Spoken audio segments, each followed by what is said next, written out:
আজকে আমরা আলোচনা করব আমাদের একজন শ্রোতার পাঠানো একটা ভূতের গল্প নিয়ে।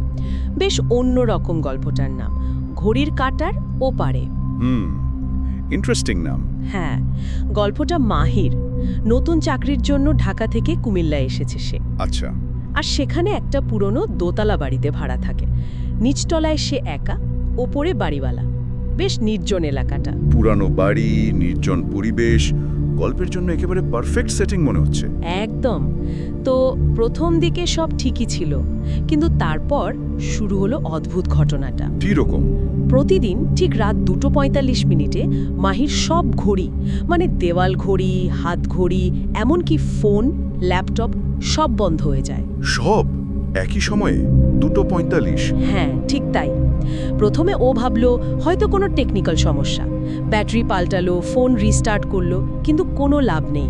ঠিক ওই সময়েই শক থেমে যায়।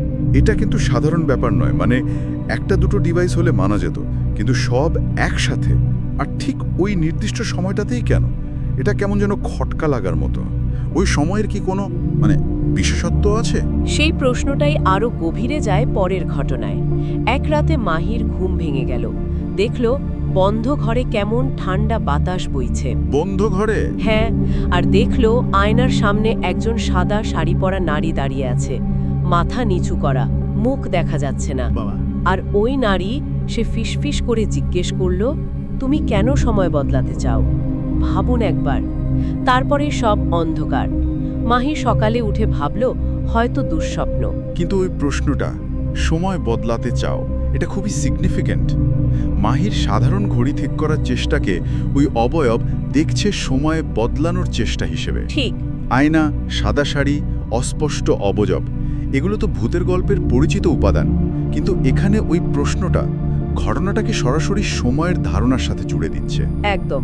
মাহিও ভয় পেয়ে গেল।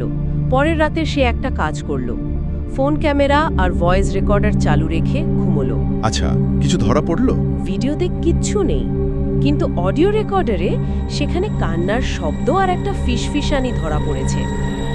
কিরকম ফিসফিসানি? শোনা যাচ্ছে, আমার সময় কেউ ফিরিয়ে দিতে পারবে না, কিন্তু তুই চেষ্টা করলি কেন? গায়ে কাঁটা দেয় শোনার পর। অডিওতে? হ্যাঁ, তার মানে যা চোখে দেখা যাচ্ছে না তা অন্যভাবে ধরা পড়ছে। আর আবারও সেই সময়ের কথা, আমার সময়। স্পষ্টতই ওই সত্তা মাহির এই ঘড়ি ঠিক করার চেষ্টায় ভীষণ বিরক্ত। সে এটাকে তার থমকে যাওয়া সময় হস্তক্ষেপ হিসেবে দেখছে।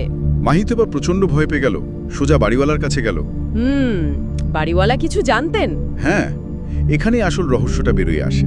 বাড়িওয়ালা জানালেন বছর 15 আগে ওই ঘরে রিমি নামে একজন লেখিকা থাকতেন। রিমি? লেখিকা?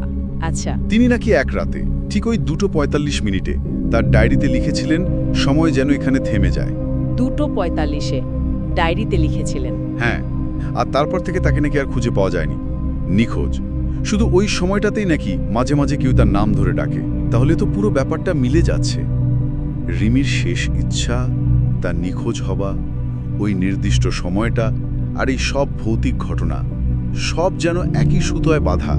মনে হচ্ছে তাই। তার মানে রিমির ওই তীব্র আকাঙ্ক্ষা, সময়কে থামিয়ে দেওয়ার ইচ্ছাটাই হয়তো এই বাড়িটাকে, ওই ঘরটাকে আচ্ছন্ন করে ফেলেছে। বাড়িটা যেন তার অপূর্ণ ইচ্ছার সাক্ষী হয়ে আছে। মাহি এসব শুনে আর এক মুহূর্ত দেরি করেনি, সাথে সাথে বাসা ছেড়ে ঢাকা চলে এসেছে। স্বাভাবিক, ওর জায়গায় অন্য কেউ হলেও তাই করত। কিন্তু গল্পটা কি এখানেই শেষ? না, এখানেই তো আসল টুইস্ট। ঢাকায় ফিরে আসার পরেও মাহির ঘড়ি, ফোন এখনো মাঝরাতে ঠিক 2:45 বন্ধ হয়ে যায়। কি বলছেন? ঢাকায় আসার পরেও? তার মানে ঘটনাটা শুধু ওই বাড়ির মধ্যে সীমাবদ্ধ নেই? না, এটা তো আরো ভয়ের। তার মানে কি ওই সত্তা বা প্রভাবটা এখন মাহির সাথে জুড়ে গেছে, বাড়ির সাথে নয়, ব্যক্তির সাথে? ভূতের গল্পে কিন্তু এমন ধারণা প্রায়ই পাওয়া যায়।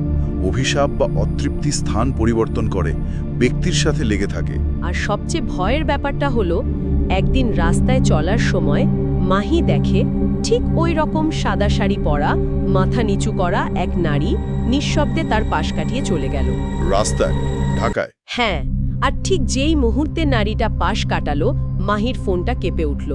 সে দেখল স্ক্রিনে সময় দেখাচ্ছে 2:45 AM, আর তার নিচেই একটা নোটিফিকেশন। নোটিফিকেশন? কি লেখা? লেখা, সময় আটকে গেছে, তুমি এখন আমারও একজন।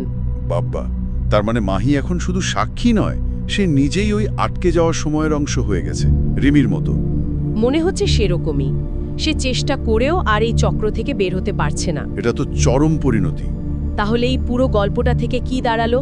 একটা তীব্র, অপূর্ণ ইচ্ছা, সময়কে ধরে রাখার আকাঙ্ক্ষা, সেটা কতটা শক্তিশালী হতে পারে? শুধু একটা জায়গাকে নয়, একজন মানুষকেও গ্রাস করে ফেলতে পারে, তাকে স্বাভাবিক জীবন থেকে টেনে নিয়ে ওই আটকে যাওয়ার সময়ের অংশ বানিয়ে ফেলতে পারে। ঠিক যেমন গল্পের নাম বলছে, ঘড়ির কাঁটার ওপারের এক জগৎ। গল্পটা শেষ হলেও একটা গভীর প্রশ্ন কিন্তু রেখে যাচ্ছে। আমরা জায়গা বা জিনিসের উপর ভর করার কথা শুনি, কিন্তু স্বয়ং সময় কি আচ্ছন্ন হতে পারে? ভৌতিক প্রভাব কি সময়ের উপর পড়তে পারে? মানে সময় নিজেই হন্টেড? হ্যাঁ, অনেকটা সেরকম। যখন কেউ মরিয়া হয়ে সময়কে থামাতে চায়, আর অন্য কেউ হয়তো অজান্তেই সেই থমকে যাওয়া সময়ের স্বাভাবিক ছন্দে ব্যাঘাত ঘটায়, তখন কি ঘটে? এর পরিণতি ঠিক কতটা সুদূর প্রসারী হতে পারে, এটা নিয়ে কিন্তু ভাবার অনেক অবকাশ রইল। সত্যি তাই, ভাবনার বিষয়।